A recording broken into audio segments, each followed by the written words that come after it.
Assalamualaikum warahmatullahi wabarakatuh. Kembali lagi di channel Suketireng. Masih bersama saya Mas-Mas biasa. Kali ini saya akan melanjutkan cerita yang kemarin dengan judul Gulai Ari-Ari untuk Anakku. Cerita ini ditulis oleh Kak Lestafi. Jadi buat kalian yang ingin membaca ceritanya secara langsung, kalian bisa kunjungi link dan profil yang sudah saya sertakan di deskripsi. Tanpa berlama-lama, langsung saja kita ke ceritanya.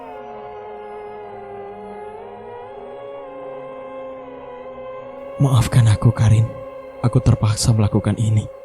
Lagian ibumu sudah menghinaku, serta mengusirku. Lirihnya, ia mulai mencangkul tanah makam Karin. Dengan sekuat tenaganya ia berusaha, walaupun tanahnya lengket dan berat karena memang sudah dibasahi air hujan. Malam sudah semakin larut. Suara aungan anjing entah dari mana asalnya berhasil membuat bulu kuduk ketika merinding. Keluhnya, nafasnya naik turun. Bajunya habis basah kuyup dan berlumpur, bak seperti orang yang sedang mencangkul di sawah. Ayo Karin, aku pasti bisa menemukanmu, gumamnya saat melihat makam itu sudah terlihat papanya. Perlahan dibukanya satu persatu papan itu, hingga terlihat mayat Karin di dalamnya. Ternyata perutmu sudah sangat besar. Malang sekali nasibmu, Karin. Mungkin kamu ingin memberi kejutan untukku ya, gumamnya, sembari mengelus-ngelus perut Karin yang berbalut kain kafan. Diambilnya belati itu dari kantongnya yang ia bawa. Ada perasaan takut dan tidak yakin kalau ia harus melakukan itu. Kenapa aku kasihan sama Karin? Aku gak tega. Dia juga orang baik. Selama ini dia tidak pernah menghina dan memusuhiku, walaupun aku tidak begitu dekat dengannya. Atika malah terpengung. Sedangkan malam sudah semakin larut. Hujan juga bertambah deras. Mungkin saja Mail sedang mencarinya saat itu. Ngapain aku jadi gini? Ibumu sudah menghinaku. Dengan begini aku merasa puas karena bisa membalas dendam sekalian. Ia mulai melepas satu persatu kain kafan Karin yang berada tepat di bagian perutnya. Di baliknya mayat Karin, wajahnya pucat namun tersenyum karena Karin memang orang baik. Maafkan aku, Karin. Atika mulai merobek bagian perut Karin menggunakan pisau belati yang ia bawa tadi. Seketika darah segar muncrat mengenai wajahnya. Bulu kuduknya merinding saat bagian perut Karin sudah mulai menganga. Ternyata seperti ini rasanya melakukan sebuah kejahatan. Gak begitu sulit. Dan sepertinya ini mudah, gumamnya. Tangannya mulai mengaduk-ngaduk isi perut Karin, mencari-cari sesuatu yang berada di sana. Akan aku keluarkan bayimu, biar kamu bisa melihat anakmu, gumamnya. Tangannya begitu lihai, bak seperti seorang sedang menyembelih ayam. Setelah tangannya berhasil menyentuh sesuatu, yaitu bayi Karin, Atika langsung mengeluarkan bayi itu dari rahim Karin. Dan betapa terkejutnya, ternyata bayi Karin masih hidup. Suasana mencekam itu kini menjadi berisik karena bayi Karin menangis sangat kuat. Luar biasa, ternyata bayinya masih hidup. Dipeluknya bayi berjenis kelamin perempuan itu, tubuh Atika bergetar hebat.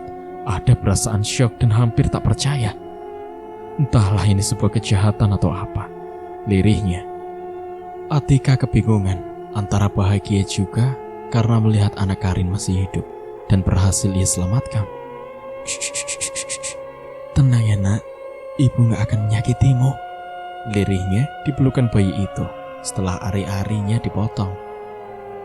Aku akan membawa bayi ini pulang. Aku akan merawat anakmu, Karin, ucapnya. Ia segera meletakkan bayi Karin di atas tanah basah dan segera menutup liang itu kembali. Namun tak sama seperti semula, karena ia juga harus buru-buru membawa anak itu, serta membawa ari-arinya juga.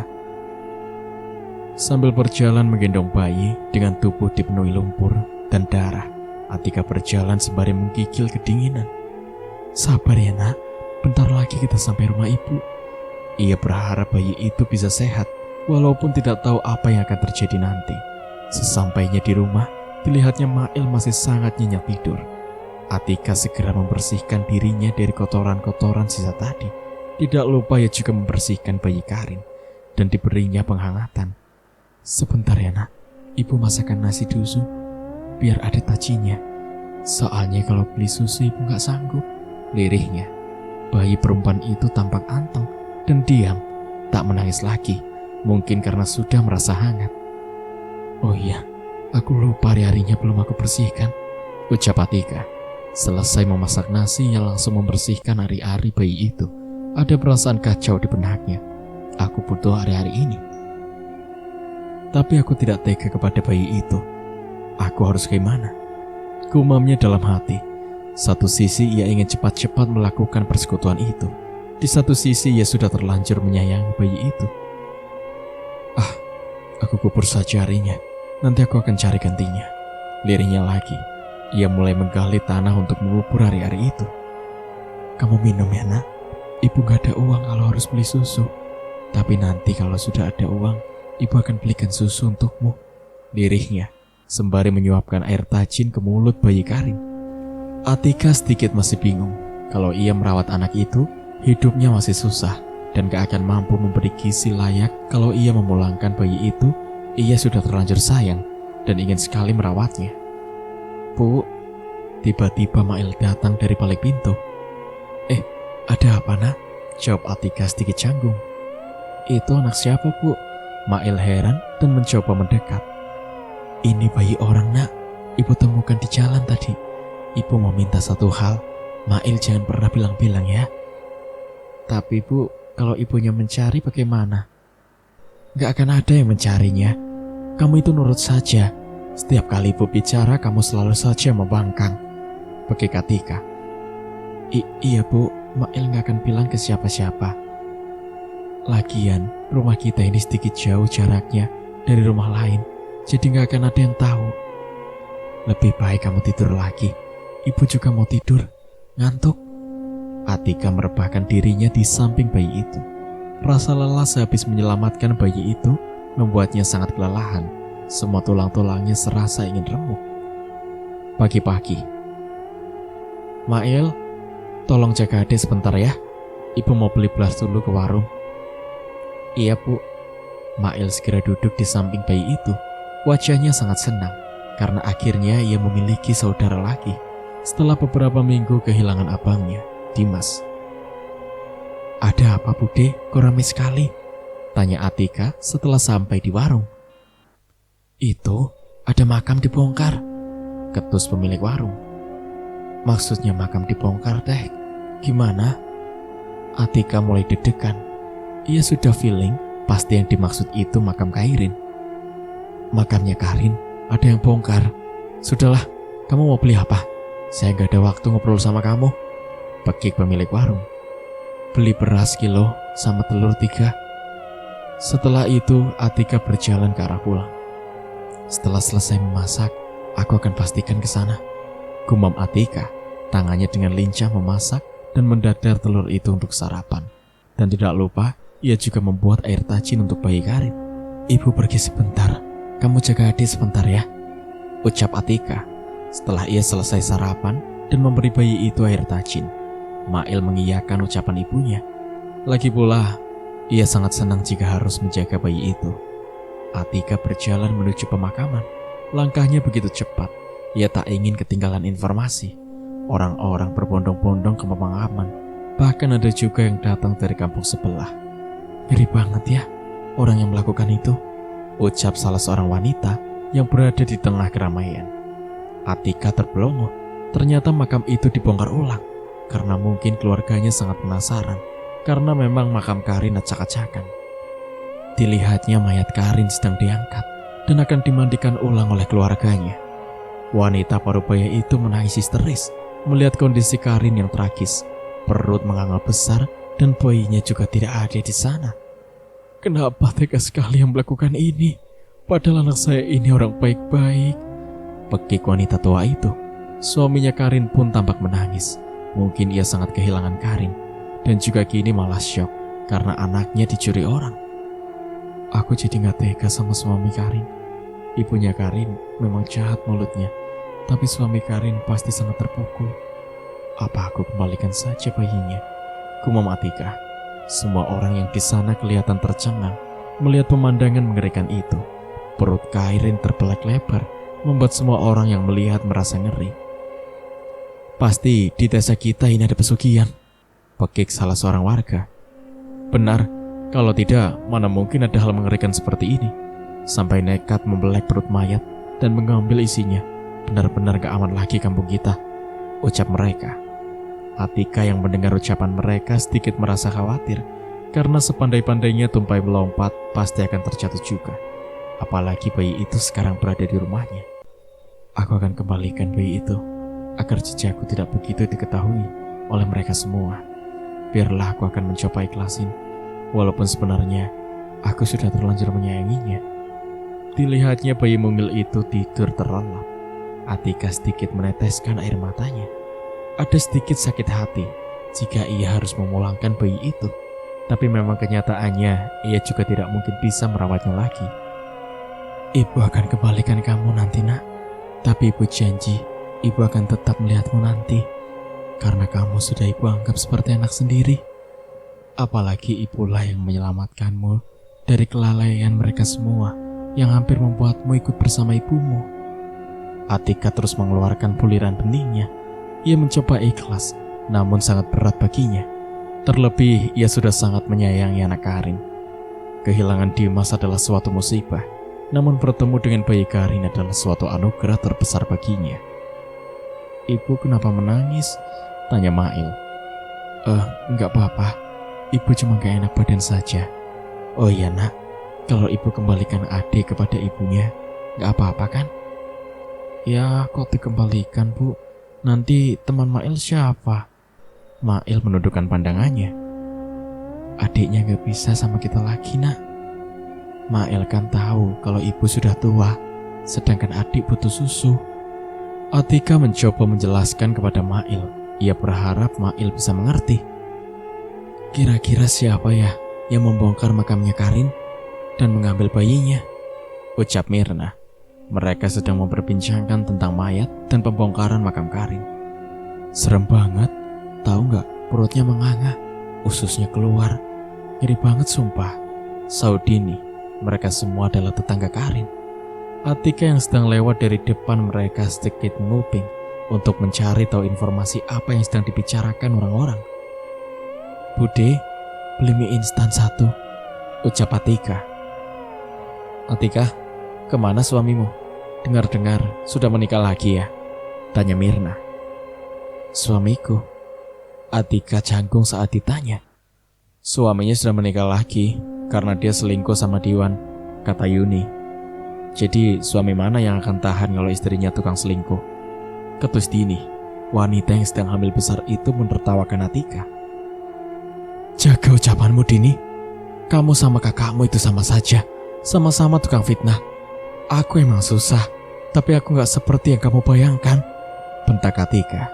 Ternyata fitnah itu sudah menyebar, dan itu semua Yuni sendiri yang melakukannya. Emang iya kok, Yuni bilang kalau kamu itu ada hubungannya dengan Mas Diwan. Ketus Dini lagi. Percuma bicara sama tong kosong. Otakmu itu sudah dicuci sama kakakmu sendiri. Kasihan aku denganmu, gara-gara fitnah palsu yang dibuat kakakmu, adiknya ikut menanggung juga dosanya. Yang tong kosong itu kamu, buktinya mau sama suami orang, padahal sudah ada suami sendiri. Pekik Dini lagi. Sudahlah Din, aku malas berdebat denganmu. Percuma, dapat duit enggak kok. Kamu nanti akan malu sendiri kalau ucapan kakakmu itu enggak betul. Atika segera meraih sebungkus mie instan itu dan langsung pulang. Emang bener ya dia selingkuh sama Mas Diwan? Tanya Mirna. Enggak, aku cuma fitnah dia aja. Habisnya aku tidak suka dia tinggal di sini. Jawab Dini pelan, namun samar-samar masih didengar oleh Atika. Dasar tukang ngegosip, awas saja kamu nanti. Loh, Mail kok termenung? Tanya Atika. Dilihatnya Mail sedang duduk bersandar di kamarnya. Ibu beneran mau pulangin Dede bayi? Tanya Mail. Sorot matanya menciptakan harapan besar. Kok Mail tanya gitu? Atika duduk di sebelahnya. Mail tidak menjawab. Wajahnya memancarkan kekecewaan karena bayi itu akan dipulangkan. Namun memang tidak ada pilihan lain.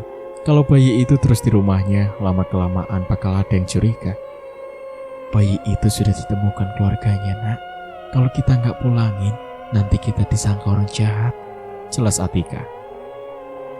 Tapi kita bisa kan Bu, sesekali ketemu sama dedeknya nanti? Tanya Mail polos. Bolehlah. Kan dedeknya nanti gak jauh-jauh. Belum selesai menjelaskan, tiba-tiba pintu rumah Atika diketuk oleh seseorang. Permisi. Iya, sebentar. Atika berjalan mendekati pintu dan membukanya. Permisi, Ti. Aku mau antar paket. Ini dari suami. Kemarin dia nitip ini ke aku, suruh sekalian bawa. Ucap Kali, teman nongkrong Daud sebelum ia pergi. Surat apa ini? Tanya Atika. Ia sedikit heran karena paket berupa amplop itu sedikit tebal dan berat. Kurang tahu sih, tapi aku cuma disuruh nyamperin aja. Jawab Kali lagi. Kali sedikit terkejut seketika bayi Karin menangis. Kamu punya anak bayi, Ti? Tanya Kali. Bukan, itu anak tetangga dititipin. Makasih ya, aku ke dalam dulu. Atika panik dan langsung menutup pintunya. Kali langsung pergi karena Atika sudah menutup pintunya. Ada perasaan aneh dan sebuah pertanyaan di hati Kali. Atika kok panik ya? Apa benar yang diucapkan Daud kalau Atika selingkuh dan sempat punya anak dari Diwan? Gumam Kali. Atika segera membuka amplop berisi kertas. Dan ternyata ada uangnya juga lumayan banyak. Surat cerai. Mata Atika terbelalak saat melihat kertas itu adalah surat cerai dari kantor pengadilan agama yang diam-diam diurus oleh Daud suaminya. Diambilnya satu kertas lagi yang isinya bertuliskan tulisan tangan, dan itu adalah tulisan Daud. Semoga kamu bisa membaca surat ini, Yati. Maaf, aku gak langsung ngomong denganmu, tapi aku gak sanggup bila harus menjelaskan semua secara langsung denganmu. Aku terpaksa menikah lagi setelah aku mendengar kamu berselingkuh dengan Diwan suami Yuni. Awalnya aku tidak mempercayainya, namun setelah aku pertimbangkan untuk apa Yuni berbohong. Maaf, aku memang suami pengecut karena aku gak ngomong langsung. Itu karena aku terlalu mencintaimu, dan aku gak sanggup bila harus mendengar pengakuanmu nanti. Di situ ada uang kamu bisa gunakan untuk keperluan Mail dan memperbaiki makam Dimas. Seketika jantung Atika ingin loncat dari dalam sana. Air matanya jatuh dan darahnya serasa mendidih. Apalagi saat mendengar pernyataan kalau di sana ada nama Yuni juga. Apa salahku, Yun, sampai segitunya kau ingin menghancurkanku? Sedangkan kau sendiri tahu kalau aku gak pernah sekalipun berselingkuh dengan suamimu. Atika meremas surat itu. Matanya basah, hatinya perih. Bukan karena ia masih mencintai Daud, tapi karena fitnah dari Yuni. Semua kehancuranku berasal darimu, Yun. Aku sampai begini semua gara-garamu, Yun. Anakku Dimas sampai mati gara-gara kamu. Semua karena fitnah tajammu. Pekik Atika lagi. Bu, ibu kenapa? Kau nangis? Tanya Mail. Ia segera memeluk Atika. Air matanya juga ikut berjatuh saat itu. Atika tak menjawab. Ia tidak mungkin menjelaskan kepada Mail yang belum mengerti apa-apa. Gak apa-apa, nak. Ini bapakmu mengirim uang banyak. Ibu terharu. Jawab Atika berbohong. Beneran, Bu. Kalau gitu, kita gak kekurangan lagi kan, Bu? Seru Mail. Atika hanya tersenyum mendengar ucapan Mail. Yang ia pikirkan sekarang adalah bagaimana caranya mengembalikan bayi ini dan membalaskan dendamnya kepada Yuni dan suaminya. Aku akan membuat kalian menderita lebih dari ini. Aku tidak peduli, Mas, kamu difitnah atau enggak. Yang pasti bagiku, kamu itu adalah lelaki pengecut, lebih percaya omongan orang dan bukan menanyakan langsung denganku. Gumam Atika. Jemarinya terkepal begitu kuat. Ada perasaan sehancur-hancurnya di sana. Terjawab sudah bahwa semua permasalahan terjadi akibat fitnahan Yuni. Entah apa maksud dan tujuan Atika bertanda tanya kepada hatinya sendiri. Sejahat itukah fitnahan Yuni sampai semua anak Atika menjadi korban? Malam itu dilihatnya Mail sudah terlelap tidur. Atika segera membawa bayi Karin itu keluar rumah. Suasana sudah tengah malam dan gak ada satu manusia pun yang masih keluyuran. Aku terpaksa meletakkan bayi ini di depan rumah ibu Karin. Mudah-mudahan mereka percaya kalau ini anak Karin. Maafkan ibu ya, nak. Ibu gak bisa mengurusmu lagi, tapi ibu janji akan sering memperhatikanmu. Gumamnya. Ia segera meletakkan bayi itu di teras rumah mewah itu. berharap bayi itu segera menangis agar mereka keluar rumah. Atika mengintip dari batang pohon. Ada perasaan gak tega di hatinya, namun ia berusaha tegar. Semua demi kebaikan anak Karin.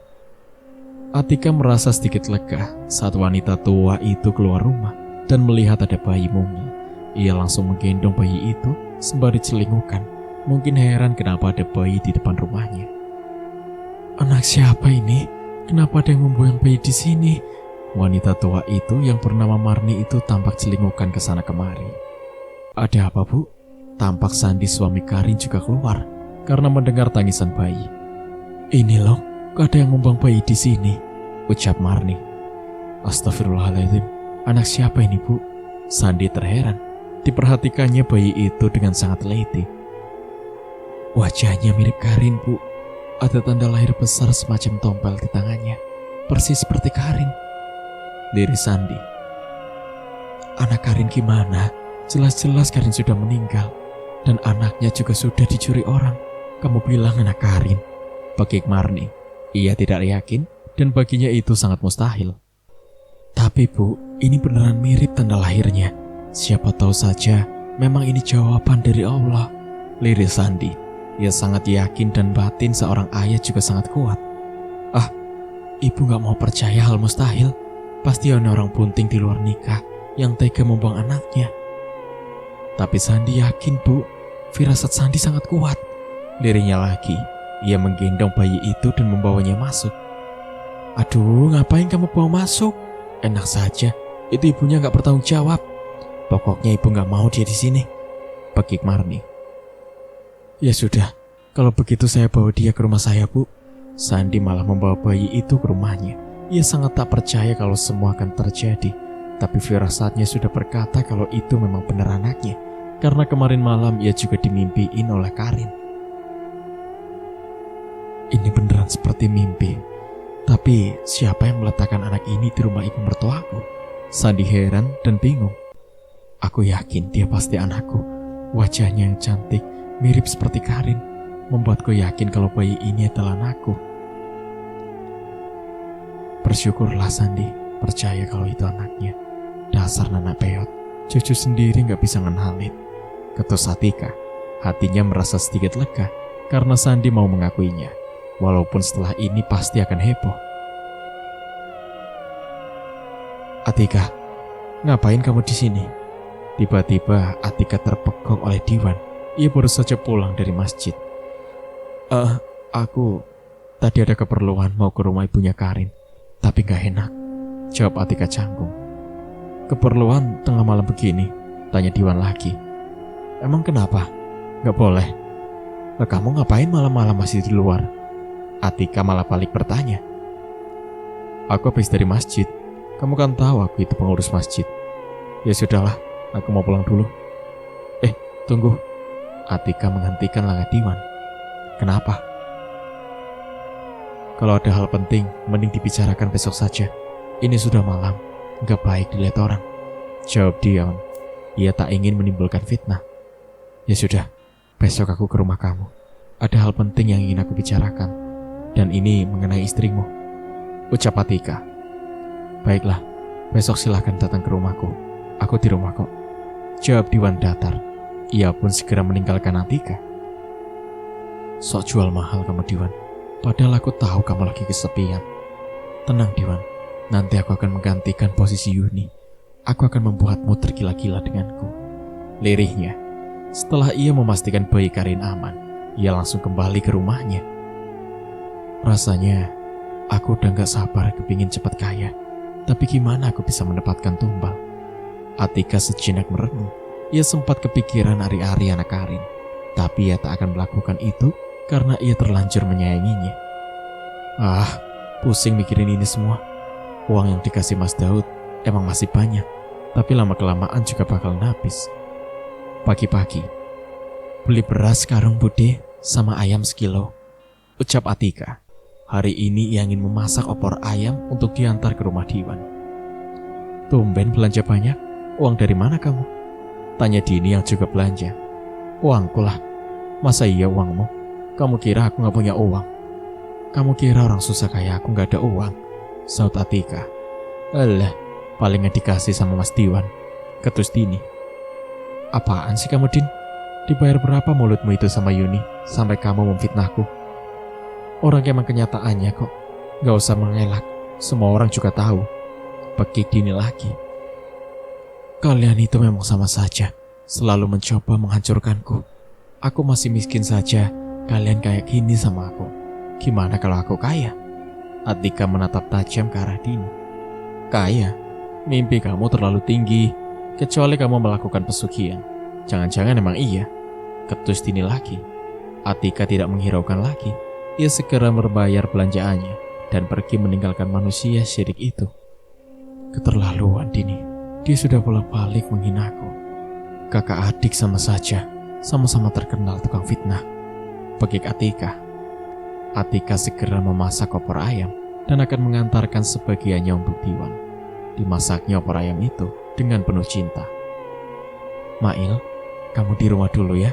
Ibu mau mengantarkan ini ke rumah Bibi Yuni, ucap Atika setelah opor ayam ia masak.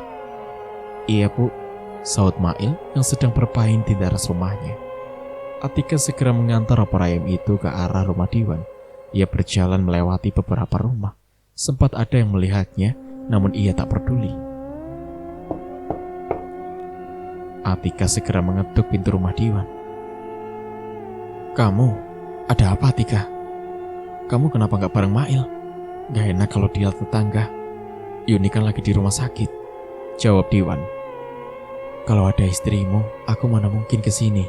Yang ada istrimu itu terus menghinaku, jawab Atika sembari tangannya memberikan tantangan yang ia bawa tadi. Apa ini? Diwan menggerenyitkan keningnya. Kamu belum sarapan kan? Aku bawakan opor ayam untukmu. Tapi aku gak mau merepotkan, tolak Diwan. Gak sama sekali. Anggap saja ini untuk menebus rasa bersalahku karena aku kemarin-kemarin ngomong kasar denganmu. Baiklah Atika, aku terima ini. Tapi cepat kamu katakan, kamu mau bicara apa?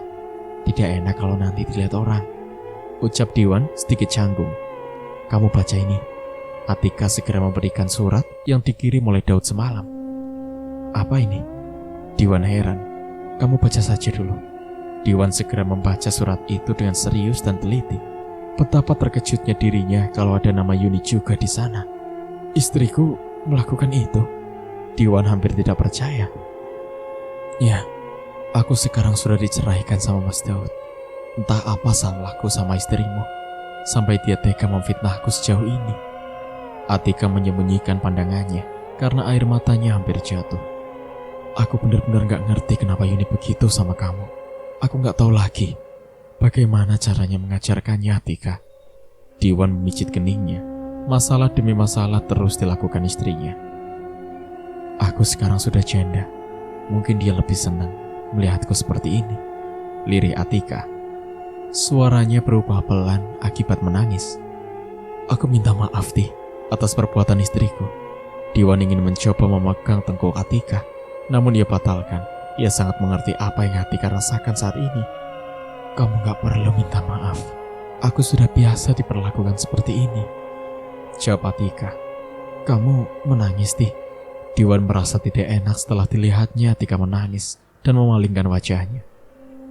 Aku bukan sedih karena diceraikan Daud, tapi aku sedih kenapa Yuni berbuat seperti itu. Kenapa dia memfitnah kita, padahal dia tahu kita gak selingkuh. Semua orang juga tahu kita gak selingkuh, tapi nanti aku akan beri pelajaran untuk dia. Di sini, dia juga sudah merendahkan nama baikku, dan suamimu juga pasti sangat membenciku, ucap Diwan.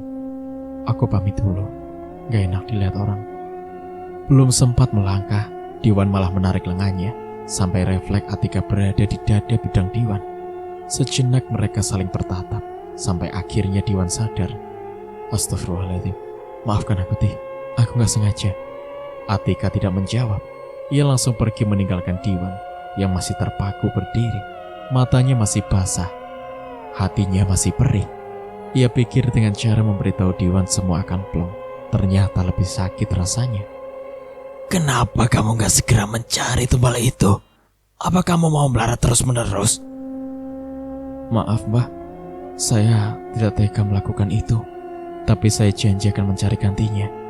Atika sedikit ketakutan karena ternyata Mbah Rondo berubah wujud. Badannya yang tadi utuh seketika kepalanya terlepas dari badannya. Usus beserta organ dalamnya bergelantungan. Dan itu sangat membuat Atika merasa ketakutan. Bu, ibu kenapa? Mail menggoncang-goncangkan tubuh ibunya. Atika membuang nafasnya kasar. Ternyata ia mimpi lagi. Ibu gak apa-apa, nak? Sudah jam berapa ini? Tanya Atika. Sudah malam, Bu, jawab Mail. Atika memijit-mijit kepalanya. Pantas saja ia mimpi buruk. Ternyata ia ketiduran dari mulai sore tadi. Buang anak itu, buang! Bagi warga yang berbondong-bondong melewati rumah Atika. Atika dan Mail yang mendengar suara keributan itu segera keluar rumah untuk melihatnya. Ada apa itu? Berisik-berisik. Atika segera membuka pintu. Betapa terkejutnya saat melihat Sandi diarak satu desa. Ia tersungkur bersama bayinya. Itu kan Sandi. Kenapa dia diarak begitu? Atika merasa khawatir dengan bayi itu. Tolong biarkan saya merawat anak saya. Jangan sakiti anak saya, ucap Sandi. Tubuhnya sudah tersungkur ke tanah. Anak setan mau dipelihara. Yang benar saja, bayi yang sudah meninggal hidup kembali.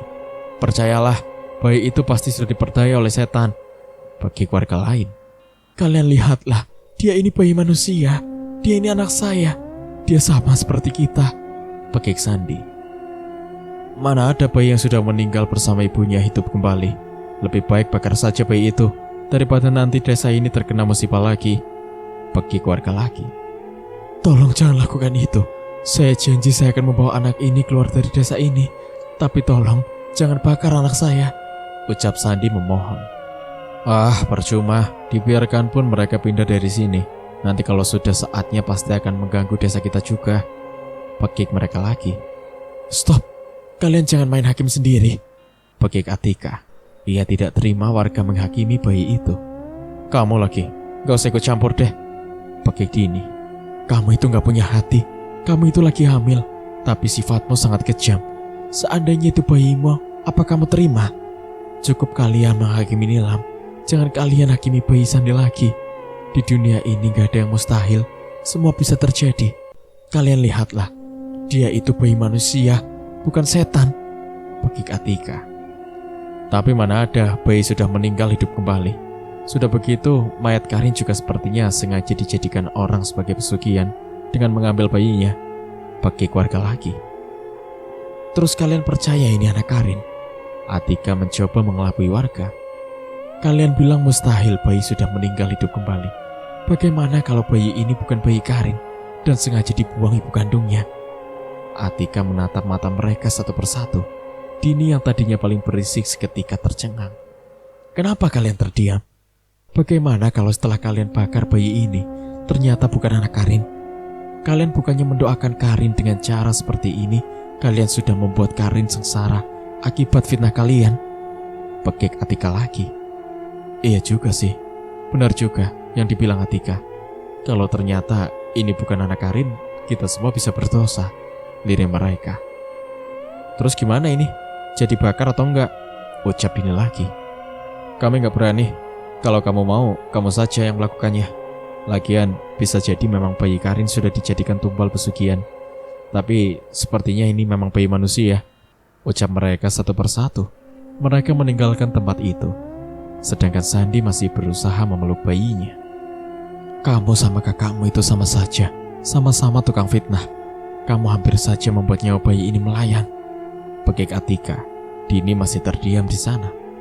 Gak usah menuduhku, bukan aku yang membuat fitnah, tapi ibunya Karin, pekik Dini. Tapi gak seharusnya kamu menambah-nambahi. Seharusnya kamu yang perlu dihakimi, karena kamu hamil tanpa suami, pekik Atika lagi. Dini seketika merasa malu, karena memang nyatanya ia hamil di luar nikah, dan sampai saat ini bapak dari calon anaknya tidak tahu siapa. Makasih Atika, kamu sudah menyelamatkan kami. Aku gak tahu harus berbuat apa kalau gak ada kamu tadi, ucap Sandi. Memangnya anak ini anak siapa? Tanya Atika berpura-pura. Aku yakin ini anakku, Ti. Wajah dan tanda lahirnya mirip dengan Karin. Aku berani bersumpah ini anakku. Feelingku begitu kuat. Jawab Sandi. Kalau kamu yakin, rawatlah anakmu, San. Kamu tidak perlu pergi dari kampung ini. Mereka pasti sudah paham kok. Tapi Ibu Karin terus berusaha mencelakai anak ini, ucap Sandi.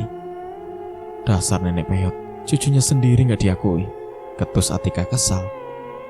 Sekali lagi, terima kasih banyak Atika.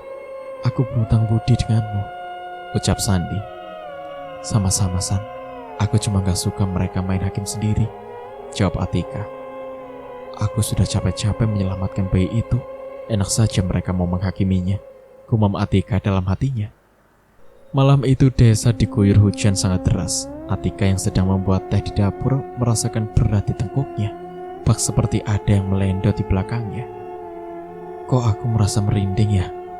Atika merasa seperti ada mata yang sedang mengawasinya. Seketika atap rumah Atika seperti dijatuhi benda besar dari langit. Suara apa itu? Di belakang gak ada pohon. Atika berjalan mendekat pintu dapurnya karena penasaran.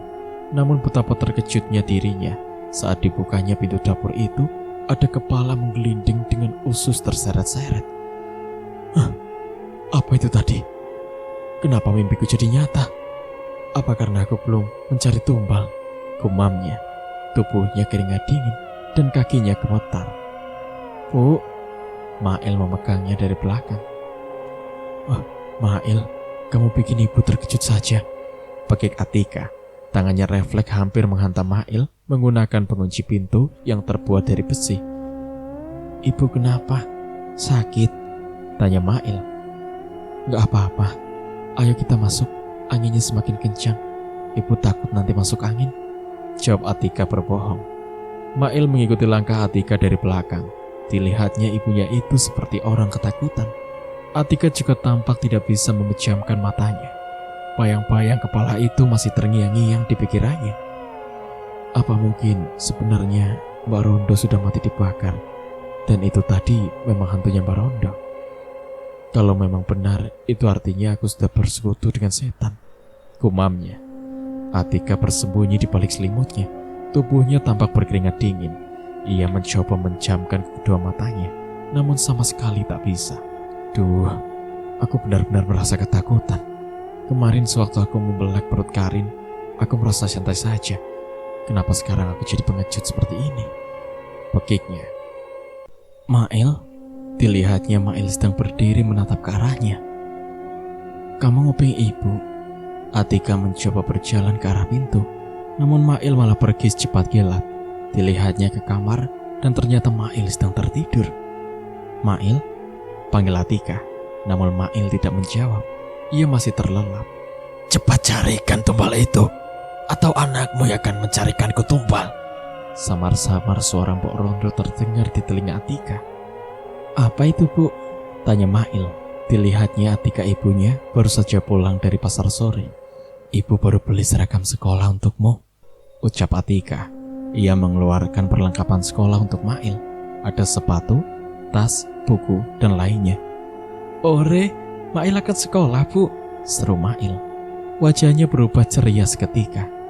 Tapi ibu minta satu hal ya, kamu harus sekolah yang pintar dan jangan mengecewakan ibu, lirih Atika. Ia berharap Mail besar akan menjadi orang sukses. Siap, Bu, Mail janji. Mail akan belajar yang pintar dan rajin, serunya. Bagus, ya sudah, ibu mau ke warung dulu, mau beli minyak lampu, ucap Atika. Saat Atika ingin membuka pintunya, Atika dikejutkan oleh kedatangan Diwan. Diwan? Maaf, aku cuma mau ngantar rantang kemarin, ucap Diwan. Nada bicaranya sedikit canggung. Terima kasih. Atika langsung menerima rantangnya dan meletakkannya di amben rumahnya. Kamu mau kemana? Tanya Diwan lagi. Aku mau ke warung depan, ucap Atika. Ia sedikit menundukkan pandangannya. Oh ya sudah, aku juga mau pulang. Makasih banyak sekali lagi ya, ucap Diwan. Sama-sama. Tapi gimana keadaan Yuni? Apa sudah membaik? Tanya Atika. Yuni belum pulih, masih harus dirawat lama sampai jahitannya kering. Semoga dia lepas sembuh ya, biar bisa pulang. Diwan tidak menjawab apapun. Ia langsung melangkahkan kakinya dan pergi dari hadapan Atika. Atika langsung pergi ke warung. Kebetulan minyak sudah habis di rumahnya. Namun belum sampai ke warung sudah ada Dini dan Ningsih di sana. Serius loh aku lihat Atika berduaan di rumah Mas Diwan tadi pagi, ucap Dini. Nada bicaranya sangat serius. Mungkin ada yang perlu disampaikan. Kamu jangan selalu menggosipin Atika, jawab Ningsih. Dia kan tahu mbak saya lagi di rumah sakit. Udah jelas dia itu sengaja.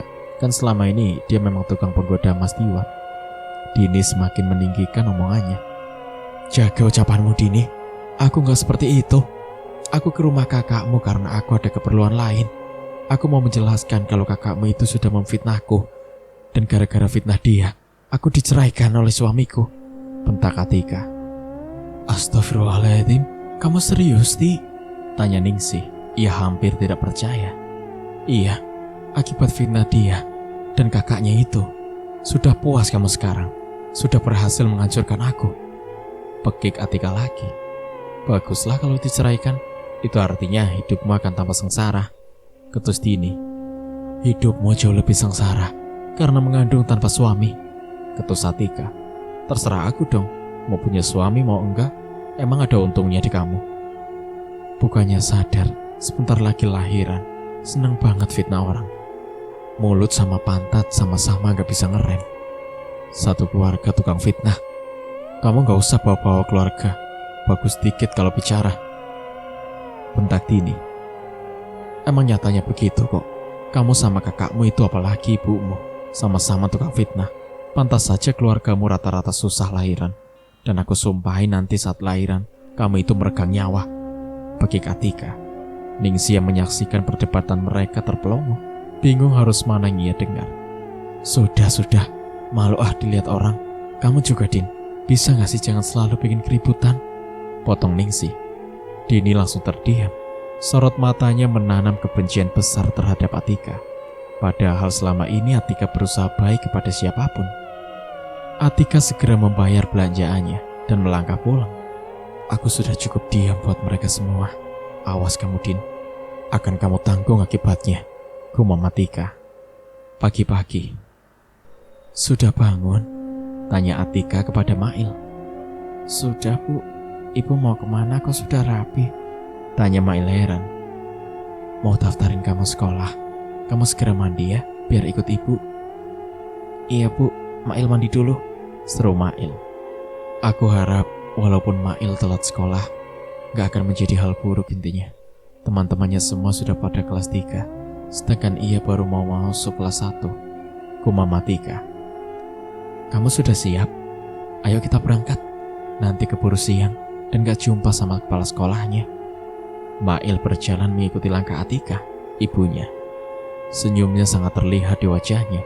Ia tidak pernah berpikir kalau akan benar-benar sekolah. Selama ini juga ia hanya belajar di rumah. Setelah mendaftarkan Mail, ternyata Mail diterima di sekolah sederhana itu. Waktu ikut tes pun Mail ternyata sangat pintar. Ibu bangga sama kamu nak. Kamu ternyata pintar sekali. Ibu salut denganmu. Saat mereka berjalan ke arah pulang, dilihatnya Sandi sedang menggendong bayinya. Loh San, anakmu kenapa? Tanya Atika. Saat ia melewati rumah Sandi, dilihatnya Sandi sedang menggendong bayinya yang menangis. Gak tahu ini Tih, dari tadi malam nangis terus, jawab Sandi. Coba sini aku gendong. Atika langsung mengambil alih bayi itu dari tangan Sandi. Seketika bayi Sandi langsung terdiam saat digendong oleh Atika. Anakmu ini cuma butuh pelayan dari seorang ibu San, ucap Atika. Ia tidak sadar saat ini Sandi sedang dalam keadaan berduka. Maaf San, aku gak bermaksud, ucap Atika lagi. Ia jadi merasa tidak enak hati karena telah keceplosan. Gak apa-apa Ti, aku ngerti. Anak sekecil ini memang butuh sosok ibu, jawab Sandi.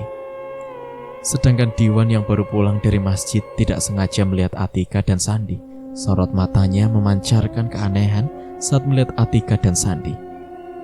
Wan, sapa Sandi. Namun Diwan tidak menoleh. Ia malah buru-buru pergi menjauh dari mereka. Kenapa Diwan? Gak biasanya dia gak nyaut, ucap Sandi. Mungkin dia gak dengar. Ya sudah, ini anakmu sudah tidur. Kami balik dulu ya. Pamit Atika. Mirna, dari mana? Tanya Tika ramah saat jumpa di jalan. Dari rumah Dini, dia mau lahiran. Ketus Mirna. Nada bicaranya sangat pedas dan membuat Atika merasa tidak nyaman. Lahiran? Cepet banget, jawab Atika heran. Gara-gara sumpahmu, dia jadi susahkan lahiran. Sudah 3 jam bayinya gak keluar-keluar. Ketus Mirna menyalahkan Atika. Atika terdiam.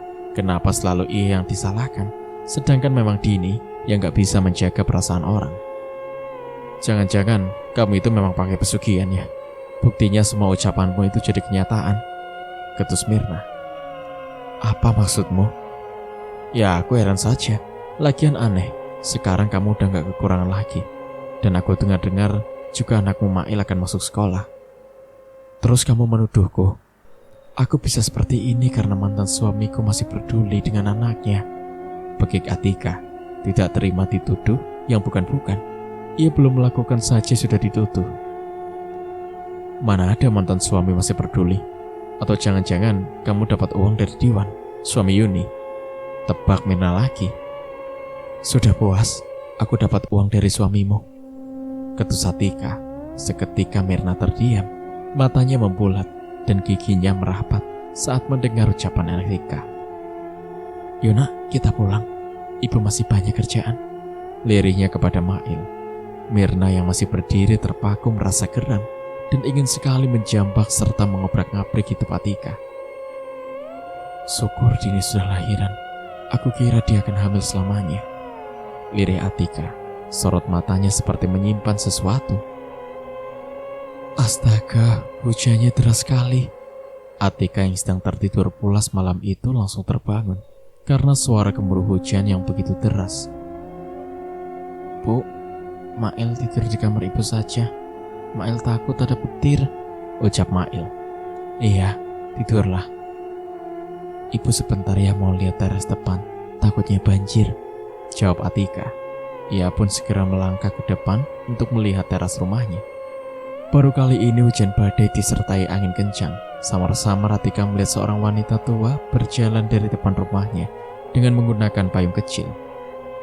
Mbah Karsem, mau kemana mbah? Tanya Atika saat wanita tua itu sudah dekat. Ini mau ke bidan, Dini lahiran, jawab Mbah Karsem. Tubuh rentanya sudah sedikit basah akibat payungnya terlalu mini. Loh, bukannya sudah di bidan mbah? Tanya Tika heran. Iya, tapi katanya anaknya gak keluar-keluar. Makanya mbah dipanggil. Begitu ya mbah? Ya sudah mbah, cepat-cepat saja ke sana. Takutnya sudah ditungguin, ucap Atika. Mbah Karsem pun segera melanjutkan perjalanannya karena mungkin sudah ditungguin. Sekilas ditatap Atika rumah Diwan dari kejauhan, tampak gelap gulita. Kemana Diwan?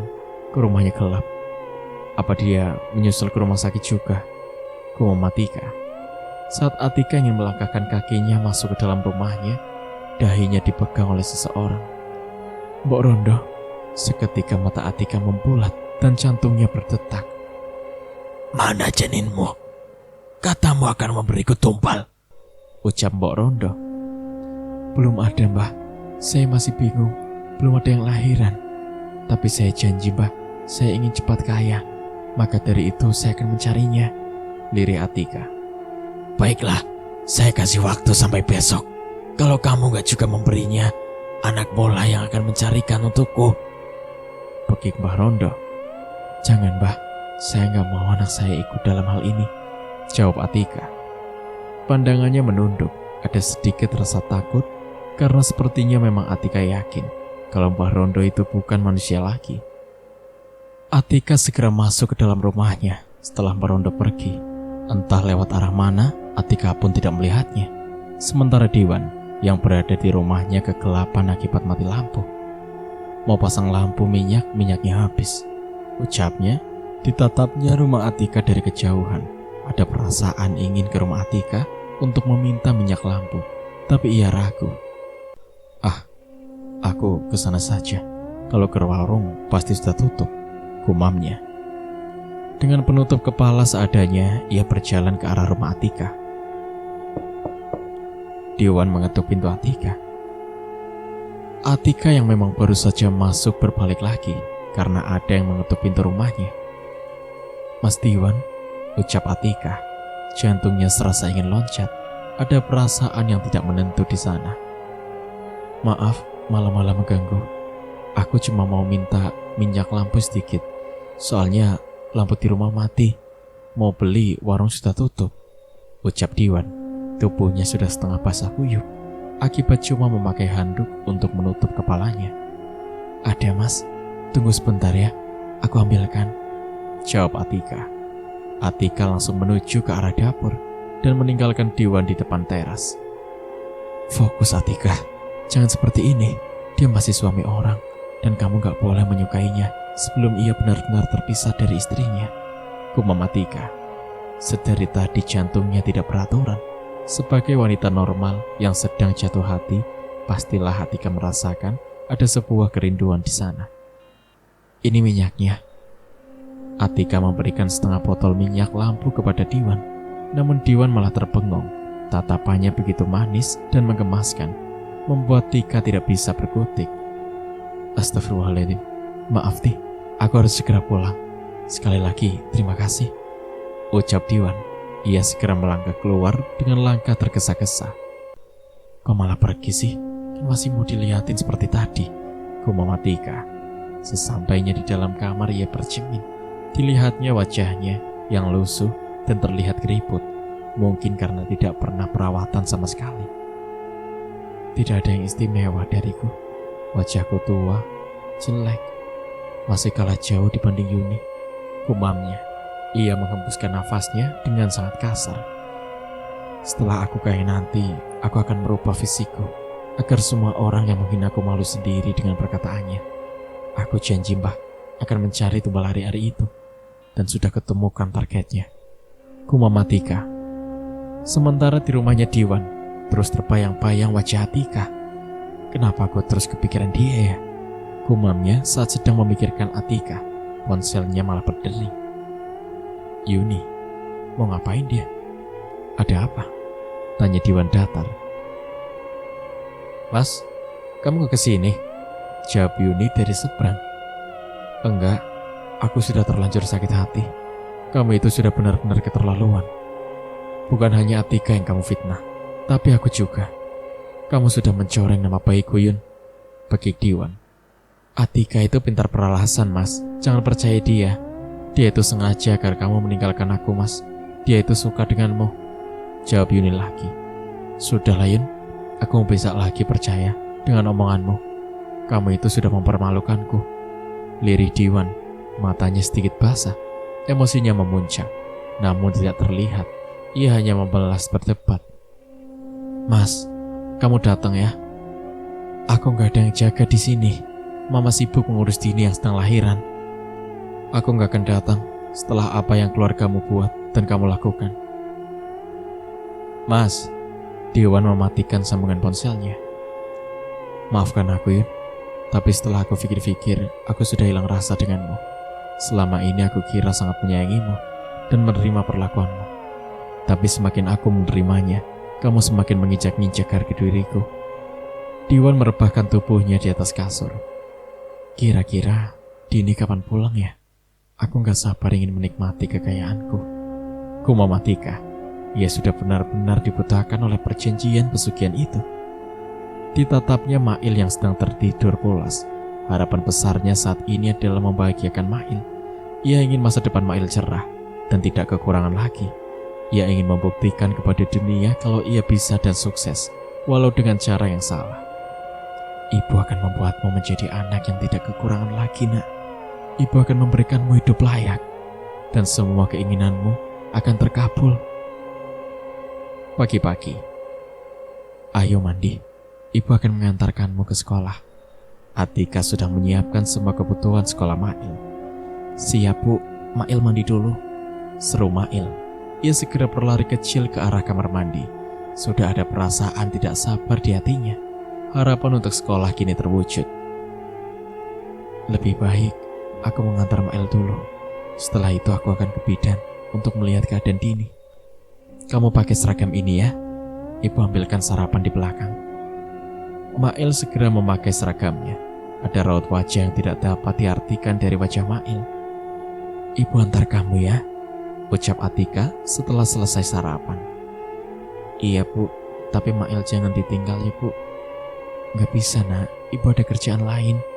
Kalau ibu menunggumu, nanti ibu gak bisa kerja, jawab Atika. Ya sudah bu, tapi nanti pulangnya dijemput kan? Iya, kalau sempat ibu jemput. Kalau tidak, kamu bisa pulang bareng teman-temanmu. Setelah sampai di sekolah, Atika segera meninggalkan Mail, yang rumahnya sedikit jauh dari sekolah Mail. Kamu minta maaf dengan orang-orang yang sudah kamu sakiti hatinya. Biar lahiranmu kangsar. Ini sampai sekarang masih pembukaan 5, sedangkan kamu gak mau dioperasi. Samar-samar, Atika mendengar suara Mbah Karsem dari luar. Enggak, saya enggak ada berbuat salah. Jadi ngapain saya minta maaf? Bekik Dini. Tapi jalanmu lahir ini terhambat. Kasihan anakmu. Coba kamu ingat-ingat, dengan siapa kamu pernah berbuat salah, biar dipanggilkan orangnya, tambah Mbak Karsem.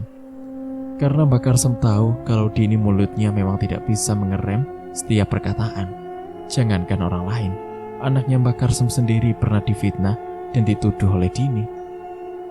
Ternyata Dini belum juga lahiran. Lama bila harus menunggu dia, bisa-bisa merunduk ngamuk, kumam Atika. Kalau begini lebih baik kita ajukan rujukan saja. Bahaya kalau nunggu lebih lama lagi, ucap bidan muda cantik itu. Enggak, saya enggak mau operasi. Saya takut, bekik Dini. Gimana ini mbah? Tanya bidan muda itu. Ia bingung sedangkan pembukaan terus masih buka 5. Lebih baik kamu operasi saja, Nduk. Semua demi kebaikan anakmu, bujuk Mbak Karsem. Kok jadi mbah yang ngatur? Kan yang lahiran saya, bentak Dini sembari menahan sakit. Gimana? Apa Dini sudah lahiran? Wanita parubaya yang kayaknya elit datang menghampiri mereka. Siapa lagi kalau bukan mamanya Dini dan Yuni? Ini bu, Dininya gak mau dioperasi, sedangkan pembukaan masih terus 5. Tapi dia gak sanggup menahan sakit. Kami jadi bingung kalau dia teriak-teriak terus. Jelas bidan muda yang bernama Ranti itu. Ma, Dini gak mau operasi ma, Dini takut, ucap Dini sembari menahan isak tangisnya. Kamu harus operasi Dini, kakakmu juga operasi kok. Tenang gak apa-apa, ini semua demi keselamatanmu, rayu Dela, mamanya. Belum selesai mereka berbincang, tiba-tiba Dini merasakan sakit yang sangat hebat. Ketuban bercampur darah segar keluar dari jalan lahirnya. Sakit mah, sakit, bekik Dini. Ia merasakan sakit yang luar biasa. Perutnya rasanya semacam diaduk menggunakan pisau belati. Alhamdulillah, sudah buka lengkap. Ayo mengejan pelan ya, titah bidan Ranti. Sakit sekali. Rasanya seperti mau dicabut nyawaku. Dasar anak sialan, belum lahir sudah ingin membunuhku, bekik Dini. Bukannya istighfar malah memaki darah dagingnya sendiri. Astagfirullahaladzim.